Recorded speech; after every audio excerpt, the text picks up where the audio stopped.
भरतानी केलं होतं. भरतजींच्या हातामध्ये राजछत्र आहे. राजछत्र हातामध्ये धरलं, प्रभू रामचंद्राच्या डोक्यावरती आहे आणि लांबून हनुमंतरायांनी बघितलं. मग हनुमंतराय भरताच्या जवळ जातात आणि भरताला सांगतात, भरतजी एक काम करा म्हणे, तुम्ही थोडं पुढे या म्हणे, हे राजछत्र धरण्याचं काम तुम्ही करू नका, हे क्षुल्लक काम आहे, तुम्ही दुसरं काहीतरी काम करा. भरतानं सांगितलं, नाही म्हणे, मी पाठीमागं उभा आहे ना, तेच बरोबर आहे. हनुमंतराय सांगतात, भरतजी जेवढं आम्ही प्रभू रामचंद्राला मानतो ना तेवढंच आम्ही तुम्हाला सुद्धा मानतो, एक काम करा, तुम्ही पुढे या. पण भरतजी ऐकायला तयार नाहीत. मग काय करावं? मग हनुमंतराय प्रभू रामचंद्राकडे गेले आणि प्रभू रामचंद्राला सांगतात, प्रभू माझी एक विनंती आहे म्हणे तुम्हाला. भरतजी पाठीमागं राजछत्र घेऊन उभे आहेत. मग आमची एक विनंती आहे तुम्हाला, भरतजींना थोडं पुढं बोलवा, त्यांना तुमच्या आसनाची शेजारी बसवा म्हणे, जेवढं आम्ही तुम्हाला पूज्य मानतो तेवढंच त्यांना सुद्धा पूज्य मानतो. प्रभू रामचंद्राच्या मुखातली भाषा आहे. प्रभू रामचंद्र सांगतात, हनुमंता भरत पाठीमागं उभा आहे ना तेच बरोबर आहे. हनुमंतराय विचारतात, प्रभू असं का नेमकं? प्रभू रामचंद्र सांगतात, हनुमंता भरत हा साधू आहे, भरत हा संत आहे आणि भरतासारख्या संताचं राजछत्र माझ्या डोक्यावर असल्याशिवाय हा राम सुद्धा राज्य करू शकत नाही. हा त्यातून निघालेला अर्थ आहे. भरताचा दास्यत्वपणा हा गौरवजनी दास्यत्वपणा आहे. मग महाराज सांगतात, बळीयाचे अंकित आम्ही झालो बळीवंत. एका साधकाने विचारलं, महाराज बळीयाचे अंकित झालात, बलवान झालात, मग पुढं काय केलं? तुकोबाराय सांगतात, याच्यावर जीवाला ज्या संसाराची भीती वाटत होती अशा संसाराला आम्ही लात मारली. अभंगाचं दुसरं चरण. लाथाळीला संसार लाथाळीला संसार लाथाळीला संसार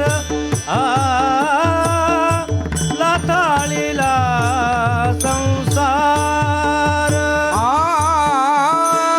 लाथाळीला संसार लाथाळीला संसार लाथाळीला संसार लाथाळीला संसार केला षडवर मीचा मार केला षडवर मीचा मार केला षडवर मीचा मार केला षडवर मीचा मार केला षडवर मीचा मार केला षडवर मीचा मार लाथाळीला संसार लाथाळीला संसार केला षडवर मीचा मार केला षडवर मीचा मार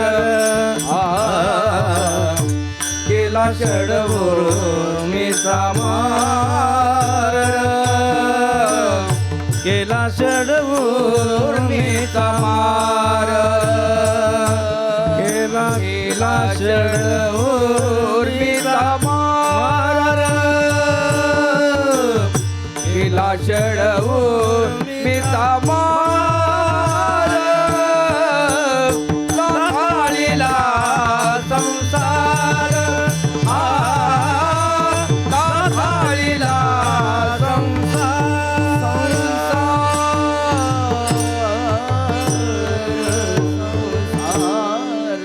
लाथाळीला संसार केला षडउर्मीचा मार. साधक विचारतात, तुकोबाराय बळीयाच्या अंकित झाल्यानंतर फायदा काय झाला?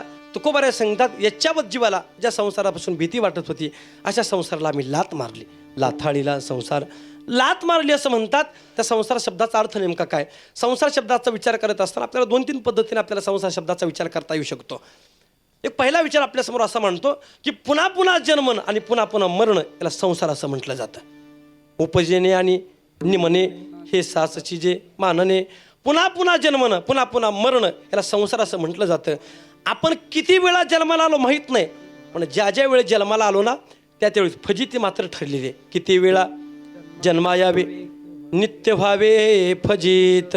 मग काय तुकोबारांची भाषा गोड आहे हो. या चरणामध्ये तुकोबारा 2 शब्द फार गमतीचे वापरतात. किती वेळा जन्मा यावे नित्य व्हावे फजित. हा सुरुवातीचा किती शब्द आणि उत्तरार्धातला नित्य शब्द.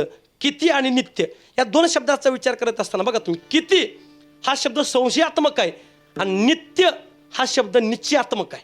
बघा तुम्ही, किती वेळा जन्माला आलो माहीत नाही, पण ज्या ज्या वेळेस जन्माला आलो ना, फजिती मात्र ठरलेली आहे, फजिती चुकत नाही. दोन्ही कीर्तनकार सांगायचे, एक आंधळा माणूस भिक्षा मागण्याकरता एका गावामध्ये गेला. मग ती त्याची भिक्षा मागून झाली, त्याला गावाच्या बाहेर पडायचं होतं, दिसत नाही, त्याला आंधळा येतो. मग पूर्वी काय होतं, गाव पद्धती कशी होती, अशी गावाच्या कडेला अशी मोठी भिंत असायची आणि गावात जायला एकच दरवाजा असायचा. मग त्याला बाहेर पडायला येत नाही. ज्याला दिसतं अशा माणसाला त्याने विचारलं, का हो मला गावाच्या बाहेर नेऊन सोडा म्हणे, या वेशीच्या दरवाजापर्यंत नेऊन सोडा. मग तो समोरचा म्हणायला लागला, मला भरपूर काम आहेत म्हणे, मला वेळ नाही. यानं सांगितलं, मला दिसत नाही. त्यानं सांगितलं, भरपूर काम आहेत म्हणे. या आंधळ्या माणसानं सांगितलं, एक काम करू म्हणे, एक काम करा, तुम्ही माझा हात त्या भिंतीला लावा म्हणे.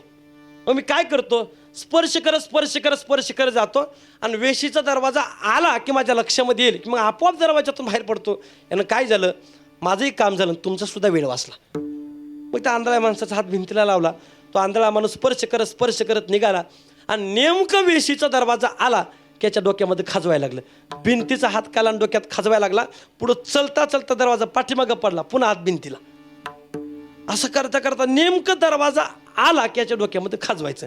आपल्याला सुद्धा खाजवलं का नाही, 184 योनी इतक्या वेळेला खाजवलं, पण आलं का लक्षात मला सांगा तुम्ही. ऐका आता, पुन्हा पुन्हा जन्मणं, पुन्हा पुन्हा मरणं. तुकोबारा सांगतात, याला जर तुम्ही संसार म्हणत असाल तर आता पुन्हा पुन्हा जन्मणं, पुन्हा पुन्हा मरणं शिल्लक राहिलं नाही. त्यांची सरली एरजार झाला सफळ व्यापार. तू का म्हणे नव्हे परिती, तुझ्या दर्शने मागती. आता आमच्या जीवनामध्ये जन्म मरण राहिलं नाही. मग तुकोबारा सांगतात, येणं आणि जाणं जर आमच्या जीवनात शिल्लक राहिलं नसेल, म्हणून आम्ही म्हणतोय लाथाळीला संसार. विठ्ठल विठ्ठल विठ्ठल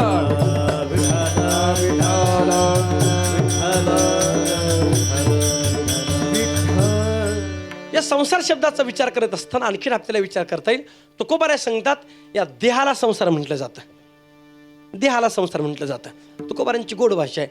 आम्ही या कीर्तने शुद्ध झालो, आम्ही या कीर्तने शुद्ध झालो आम्ही या कीर्तने, शुद्ध झालो आम्ही या कीर्तने.